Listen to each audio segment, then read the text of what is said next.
नमस्कार बच्चों, welcome again to study with Prashant. आज हमारी linear equation in two variable की सेकंड क्लास है।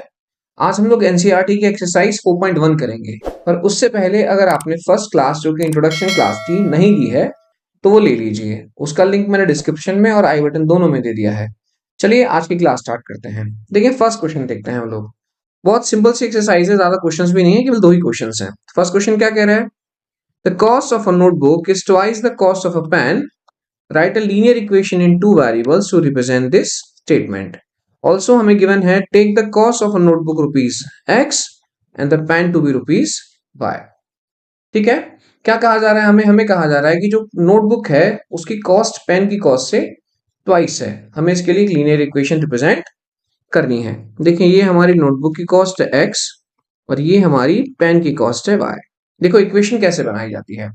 जैसे हमें कहा गया है कि नोटबुक की कॉस्ट ट्वाइस है, तो मतलब हम बोल सकते हैं कि x पहले से ट्वाइस है। बैलेंस करने के लिए हमें क्या करना पड़ेगा? y को ट्वाइस करना पड़ेगा। Equation must be balance, equation balance की जाती है क्योंकि उसमें इक्वल्स टू का साइन लगा है, तो दोनों साइड्स इक्वल होनी चाहिए। क्योंकि हमें नोटबुक की कॉस्ट पहले से डबल दी हुई थी, इसलिए हमने पेन की कॉस्ट को डबल कर दिया, तो दोनों साइड का पलड़ा जो है वो बराबर हो गया। अब इक्वेशन क्या बन गई? आपकी इक्वेशन हो गई x is equals to 2y, या आप चाहें तो इसे इधर ला सकते हैं, तो ये हो गया आपका x minus 2y is equals to 0। This is the required equation. Okay बेटा, चलिए नेक्स्ट क्वेश्चन देखते हैं। नेक्स्ट क्वेश्चन क्या कह रहा है?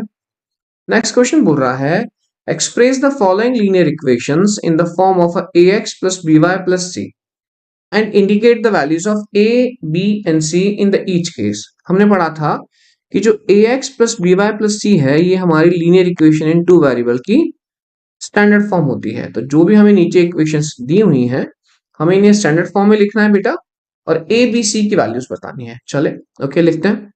तो जैसे पहली इक्वेशन है हमारी 2x प्लस 3y, तो 9.35 को इधर लेके आते हैं, यहाँ पॉजिटिव था तो इधर आके नेगेटिव हो जाएगा, तो माइनस 9.35 इज इक्वल्स टू 0। अब हम इसे कंपेयर करते हैं ax plus by plus c से। तो देखें a की वैल्यू क्या है? a की वैल्यू हमारी कितनी आ रही है भाई? a की वैल्यू आ रही है हमारी 2।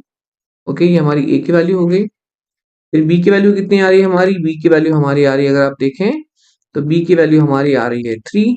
और c की आप देखें तो c की वैल्यू कितनी आ रही है हमारी? माइनस का 9.35। हमें साइन साथ में कंसीडर करना है। ओके, तो c हो गया आपका 9.35 कहेगा माइनस का 9.35। चलो नेक्स्ट इक्वेशन देखो। नेक्स्ट इक्वेशन हमारी क्या दी हुई है? x minus 5y minus 10 equals to 0। ये ऑल्सो स्टैंडर्ड फॉर्म में है। देखो x के संग कुछ भी नहीं लगा हुआ है, तो कुछ नहीं लगा हुआ है तो हम लोग मान लेंगे x के संग क्या लगा हुआ है? 1। तो x का कोफिशिएंट हो गया 1। तो ये इक्वेशन कंपेयर करते हैं हम लोग ax plus by plus c is equals to 0। तो a कितना दिख रहा है भाई? यहाँ पर a हो गया आपका 1, b हो गया आपका माइनस का 5 और c कितना हो गया? c हो गया हमारा माइनस का 10। चलिए थर्ड इक्वेशन देखते हैं हम लोग। थर्ड इक्वेशन है हमारी minus 2x plus 3y is equals to 6। तो हम 6 को इधर लेकर आते हैं तो 6 नेगेटिव हो जाएगा हमारा, तो minus 2x plus 3y minus 6 is equals to 0। तो हम लोग इसे ax plus by plus c से कंपेयर करें। आपको बार बार स्टैंडर्ड फॉर्म लिखने की जरूरत नहीं है बेटा, केवल मैं कंपेयर करने के लिए समझा रहा हूं आपको। तो a कितना हो गया आपका? a हो गया भाई माइनस का 2, b हो गया आपका 3 और c हो गया आपका माइनस का 6। चलिए नेक्स्ट देखते हैं। अब देखो इस इक्वेशन को दिया गया है हमें x इक्वल्स टू 3y, तो हम 3y यहां लेकर आते हैं, तो x minus 3y is equals to 0। लेकिन अगर हम लोग स्टैंडर्ड फॉर्म देखें तो वो होती है हमारी ax plus by plus c is equals to 0। अब इस इक्वेशन में हमें c नहीं दिखाई पड़ रहा, तो हम लोग क्या करेंगे? c की जगह हम लोग भाई 0 लगा देंगे। x minus 3y plus 0 is equals to 0। फिर x के संग कुछ नहीं है तो क्या कोफिशिएंट हो जाएगा x का? 1। तो a हो गया आपका 1, बी हो गया आपका -3 और सी हो गया बेटा 0। तो ये तीनों हो गए हमारे ए बी सी। चलिए चलिए नेक्स्ट हम देखते हैं।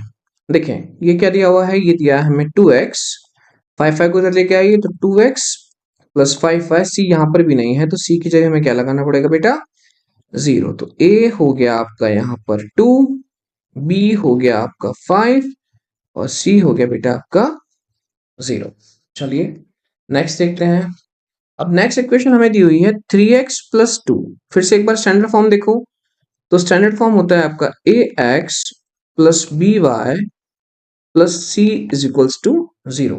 अब एक चीज नोटिस करो, यहाँ y तो है ही नहीं है, तो y नहीं है लेकिन हमें लेकर तो आना पड़ेगा। तो हम लोग क्या करेंगे 3x प्लस 0y, y की जगह क्या लगा दिया हमने 0y plus 2 is equals to 0। अब कंपेयर करें अगर स्टैंडर्ड फॉर्म से तो a हो गया आपका बेटा 3, b हो गया आपका 0 और c हो गया आपका 2।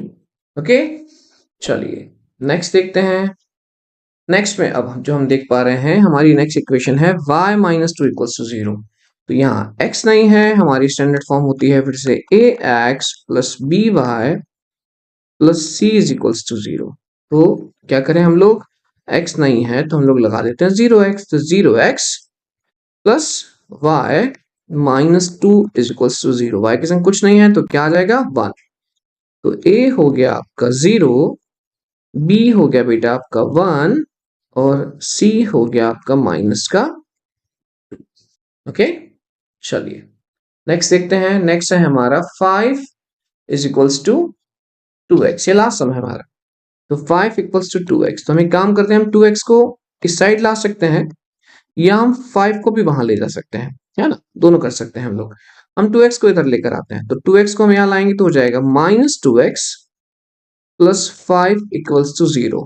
फिर से इसमें y नहीं है तो हम क्या करेंगे -2x plus 0y plus 5 is equals to 0।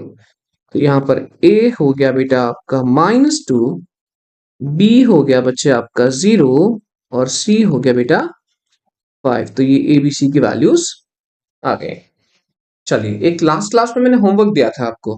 क्या दिया था, मैंने आपसे पूछा था कि what is the equation of x axis. तो x एक्सिस की इक्वेशन क्या होती है और मैंने कहा था y एक्सिस की इक्वेशन क्या होती है।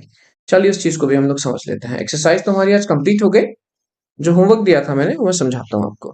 देखें ये हमारे कोऑर्डिनेट एक्सिस है, ये हो गया आपका x एक्सिस और ये हो गया आपका y एक्सिस। ये हो गया आपका ओरिजिन, ये 1 2 3 4। यहां पर भी लेते हैं हम लोग 1 2 3।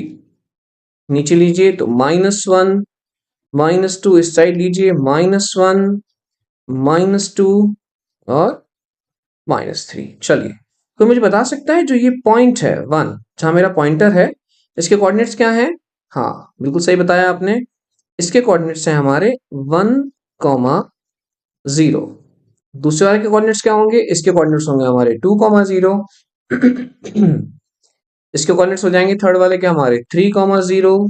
इसके हो जाएंगे हमारे 4, 0। तो हम एक चीज कॉमन देख पा रहे हैं, एक्स एक्सिस पे जितने भी पॉइंट्स हैं उन सबके वाई कोऑर्डिनेट जो है वो 0 है। सबका वाई कोऑर्डिनेट 0 है, मतलब वाई इक्वल्स टू 0 यहाँ हर जगह है। हम लोग कह सकते हैं कि जो हमारी एक्स एक्सिस की इक्वेशन है वो होती है आपकी y equals to 0। Same for y axis. अगर हम लोग y एक्सिस पे देखेंगे तो जैसे ये पॉइंट है हमारा फर्स्ट पॉइंट, तो इसके कोऑर्डिनेट्स कितने हो जाएंगे हमारे, इसके कोऑर्डिनेट्स हो जाएंगे हमारे 0, 1। और जो 2 है इसके कोऑर्डिनेट्स कितने हो जाएंगे हमारे, इसके हो जाएंगे 0, 2। थर्ड वाले के 0, 3। अगर आप नीचे लेना चाहें जैसे -1 है y की जगह तो ये हो जाएगा 0, -1। मतलब हम लोग कह सकते हैं कि y एक्सिस पे सारे पॉइंट्स का जो x कोऑर्डिनेट है वो भाई 0 है। इसलिए हमारे y एक्सिस की जो इक्वेशन होती है वो हो जाती है x is equals to 0, because y equals to 0 पूरे x एक्सिस को सेटिस्फाई करेगा और x इक्वल्स टू 0 जो है पूरा y एक्सिस को सेटिस्फाई करेगा।